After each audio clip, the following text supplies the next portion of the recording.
When we talk about the so-called safe distance for detonating 150 kiloton nuclear charge, it was 500 meters. You remember I explained it to you. So when we made the nuclear explosion at the depth of 500 meters, it will create a cavity of 100 meters, and still there is a 400 meters of the soil. To filter. Yes, so when the radioactive gases will try to reach the surface by the crevices of the rock or whatever, they will be filtered on the way. And the thickness of filter will be like 400 meters at least. So it will tremendously decrease the radioactivity. So but in the case of the World Trade Center was another story, because the tower was only 27 meters below surface, and the position of the charge was another 50 meters. So from here to here is 77 meters. And 50 meters, or even a little bit more than 50 meters, was occupied by the cavity. And the filter was not more than 25 meters, compared with the 400 here. Yes. But even this 25 meter would not serve actually as a filter, because in the next second they just fell into the cavity and just melt there, so there was no filter at all. So all the radioactive gases escaped through the open hole, just to the atmosphere. So anyone who was walking around here, or Manhattan residents, or the ground zero workers, or whoever, when they inhaled the radioactive vapor, that was their main source of the radioactive exposure.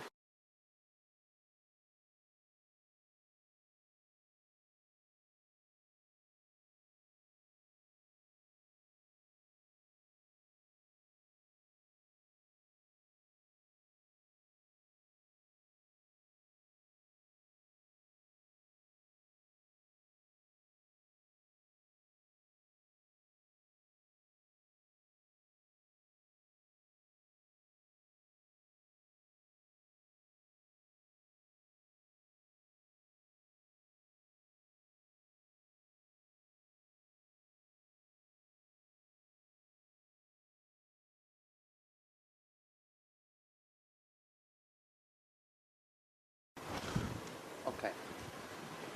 Before we go on to talk about the medical impact, Yes. let's just stay on this shockwave that's shot through the building, pulverizing steel, human beings, desks, computers, carpet, photographs, everything in the way, and turning it into what resembles just microscopic dust, flying all over Manhattan and flying into the cavity.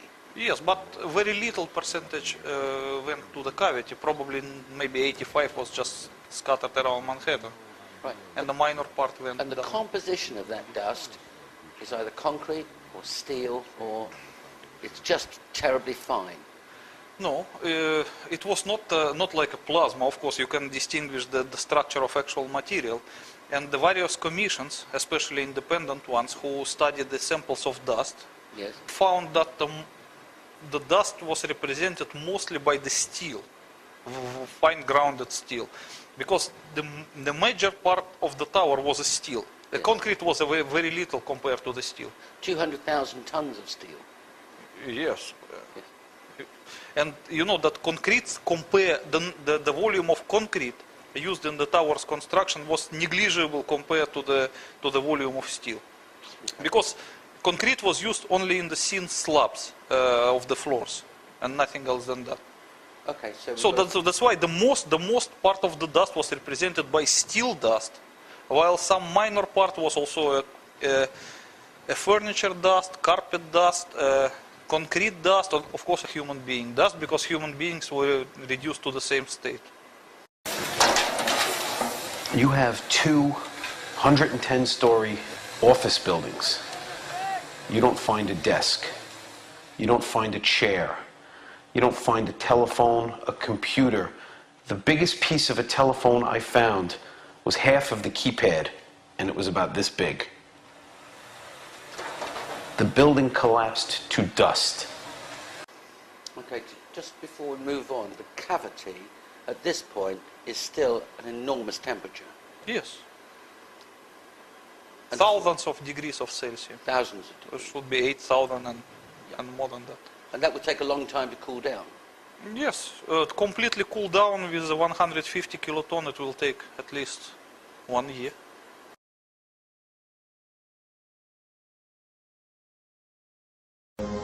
This is how it's been since day one. Oh, it's unbelievable. And this is 6 weeks later, almost 6 weeks later. And as we get closer to the center of this, it gets hotter and hotter. It's probably 1,500 degrees. We've had some small windows into what we thought was a core at some point, and it looked like an oven. You know, it was just roaring inside. And it was just a bright, bright reddish orange color. See that stuff he's pulling out? What was that, Chief? We're gonna hold off on the water. See the stuff he's pulling out? Yeah. It's red hot. If we hit it too much steam, you won't be able to see what he's doing. Great. So 3 months later, finding molten steel Yes. in the debris doesn't surprise you in the No, least. no. It's perfectly understandable. In fact, in your book, you say that the only explanation for molten steel 3 months later being in the debris is the heat generated from this blast. Yes. Because you can't sustain this kind of temperature for 3 months. Sure. And you discredit the suggestion that it might be a thermite device.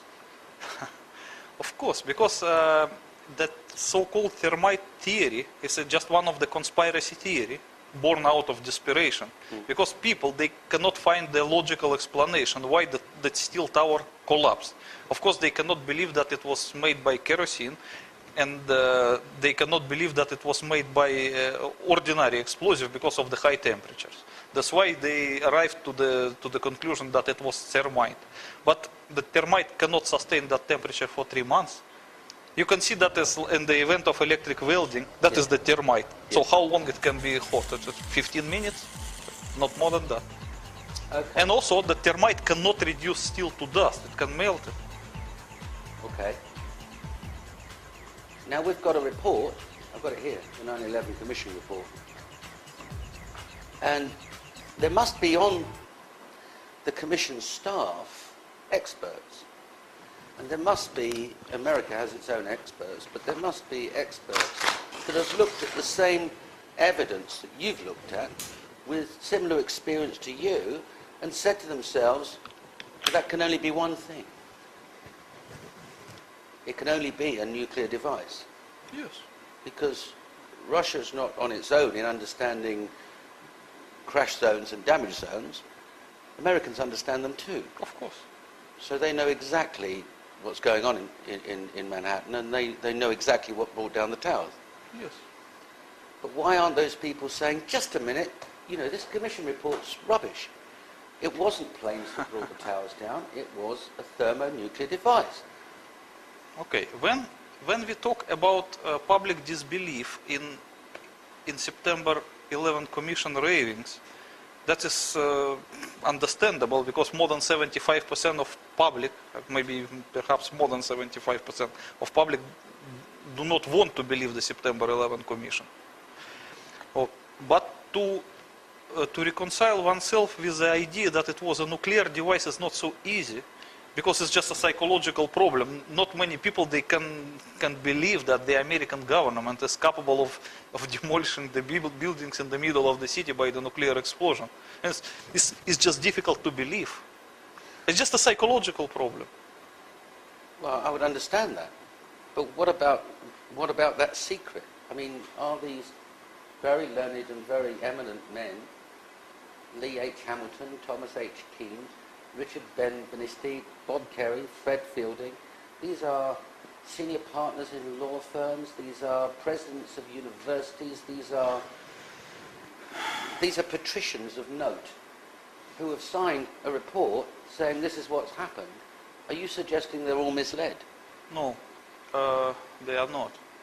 Because the American government was in a very awkward situation. It has divided the so-called truth in the few different levels.